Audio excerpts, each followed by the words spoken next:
Row as noun. A line of things arranged in a straight line. A series of objects arranged side by side. The houses on the street were in a row.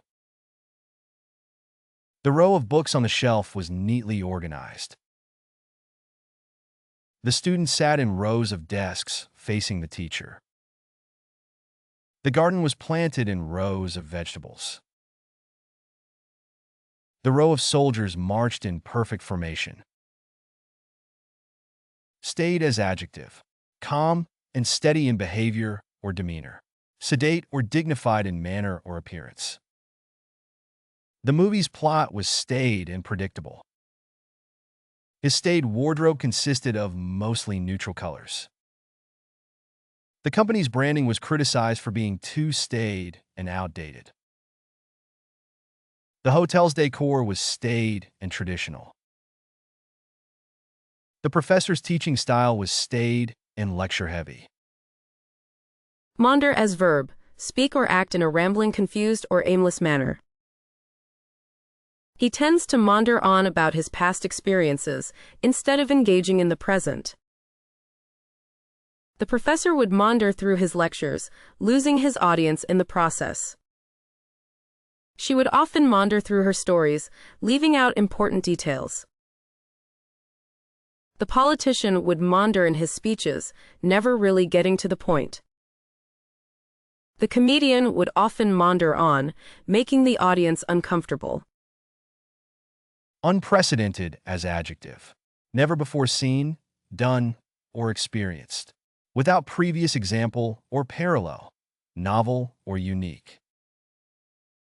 The pandemic caused an unprecedented global crisis. The company achieved unprecedented success with its new product. The athlete broke an unprecedented number of records in a single season. The discovery of a new species of animal was unprecedented in the scientific community. The damage caused by the hurricane was unprecedented in the region's history. Spendthrift is noun. A person who spends money recklessly or extravagantly, without regard to the future. Someone who is careless or wasteful with money, especially in the face of financial hardship. The millionaire was known as a spendthrift, often squandering his wealth on unnecessary things. The spendthrift's family was left with debt and financial problems after his death. The spendthrift's behavior caused tensions with his frugal spouse. The financial advisor warned the client against being a spendthrift and advised them to save more. The charity organization condemned the spendthrift ways of some celebrities who flaunted their wealth while others were struggling. Immure as verb. To confine or imprison someone within a confined space or enclosure, often without access to the outside world. To shut in or enclose something within a structure or space, often for protection or isolation. He was immured in a cell for years before finally being released. The walls of the castle seemed to immure her from the outside world. The developer planned to immure the old church within the new building. The child felt immured in his own house, unable to leave due to his parents' restrictions. The prisoner was immured in a tiny cell with no hope of escape. Graft is noun. A dishonest or unethical practice, especially in politics or business, where someone uses their position or influence for personal gain.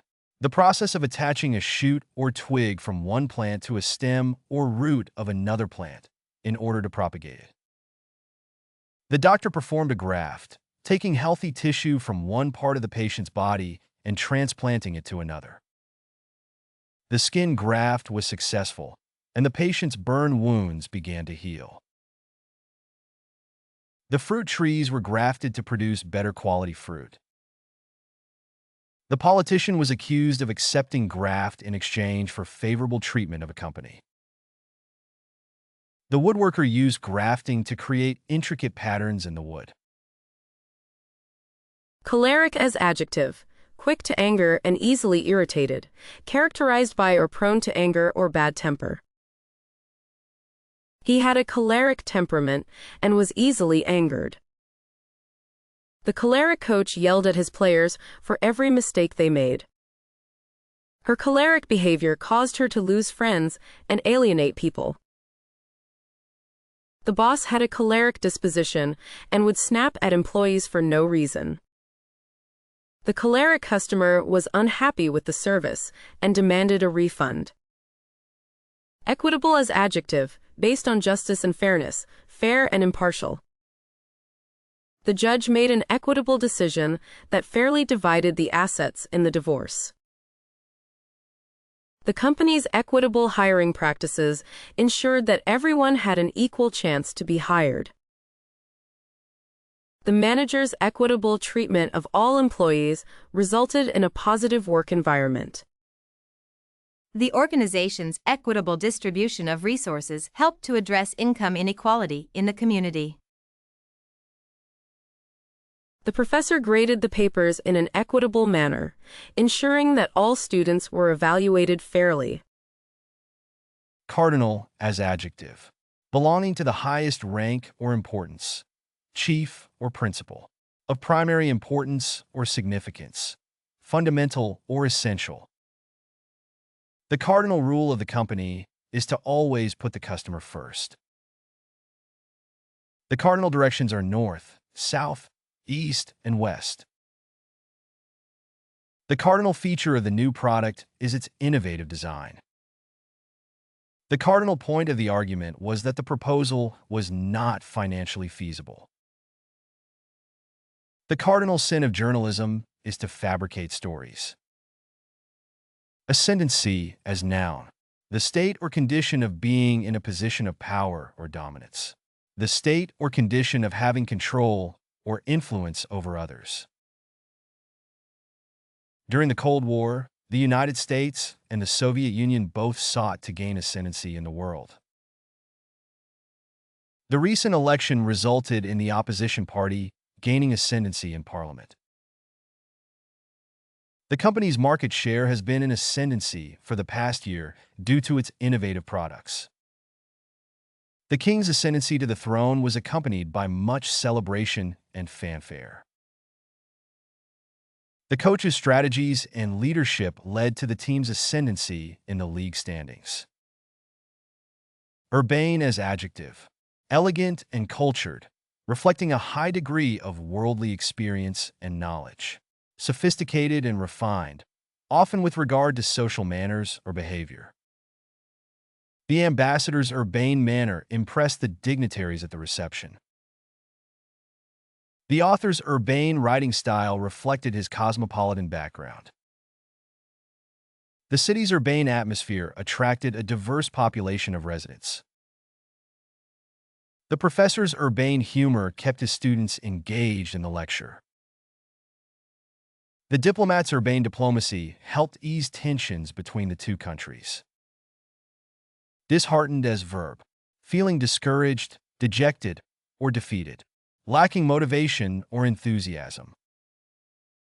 The lack of progress in the negotiations was disheartening to both sides. The constant criticism from her boss disheartened her and made her question her abilities.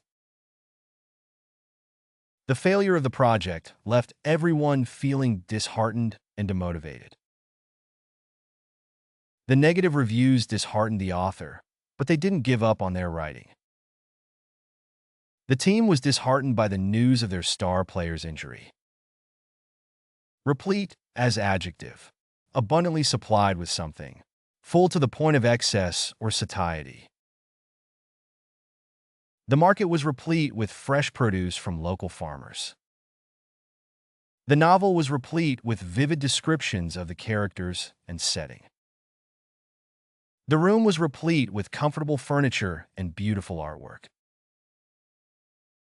The speech was replete with inspiring quotes and anecdotes. The city was replete with diverse cultures and cuisines.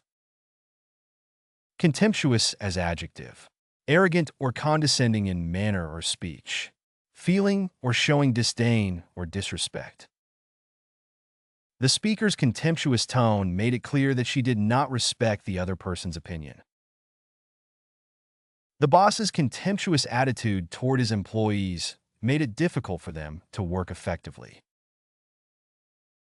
The politician's contemptuous remarks about her opponent were widely criticized. The teacher's contemptuous treatment of her students led to complaints from parents. The artist's contemptuous rejection of the gallery's offer resulted in a missed opportunity. Opulence is noun. Abundance or affluence of resources or possessions. Extreme wealth or prosperity.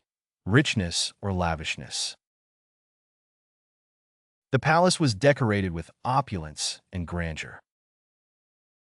The wedding reception was a display of opulence and extravagance. The resort offered guests the ultimate in opulence and pampering. The richly embroidered fabrics were a testament to the opulence of the era. The billionaire's yacht was a symbol of his opulence. Amorphous as adjective. That means having no definite shape or form. It can be used to describe a substance, material, or object that lacks a distinct or fixed shape or that appears to be unstructured or shapeless. The cloud of smoke was amorphous, changing shape with each gust of wind. The artist's painting was amorphous, with no recognizable figures or shapes. The concept was still amorphous and needed more research and development. The organization's goals were amorphous and lacked clear direction. The jellyfish had an amorphous body, making it difficult to classify. Sullen as adjective, bad-tempered and sulky, showing a mood of silent disapproval, gloomy and ill-natured, morose. The sullen teenager refused to speak to his parents after they grounded him. The sullen expression on her face indicated that she was unhappy. The room was filled with a sullen silence after the argument. The sullen weather matched the mood of the residents in the town. The sullen employee gave short answers during the meeting with his boss. Apprehension as noun. Fear or anxiety about something impending or expected. Concern. The act of seizing or taking hold of something. He felt a sense of apprehension as he walked down the dark alleyway. The apprehension on her face was visible as she waited for her test results. The defendant was filled with apprehension as the jury delivered the verdict. The apprehension of the suspect was a relief for the police department. The child's apprehension about starting a new school was understandable.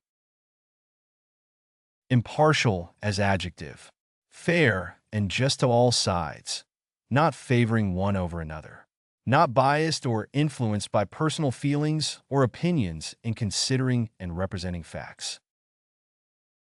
The judge was impartial in the case and made a fair decision based on the evidence presented. The journalist aimed to provide impartial coverage of the political campaign without bias. The teacher was impartial in grading the students' work, evaluating them solely based on their merits. The mediator was impartial in helping the parties reach a resolution to the dispute. The referee was expected to be impartial in officiating the game and not favor one team over the other. Ready to boost your English or ace the GRE? Meet the GRE Vocabulary app, a fun and effective way to master language. Learn advanced words with examples and audio. Master idioms, proverbs, and phrasal verbs. Enjoy quizzes, flashcards, and pronunciation tests. Customize your practice by difficulty or focus. Translate into 100+ languages with ease. Did you learn new words? Let us know in the comments. Don't forget to like, subscribe, and share my channel. Download now and start your journey to vocabulary mastery.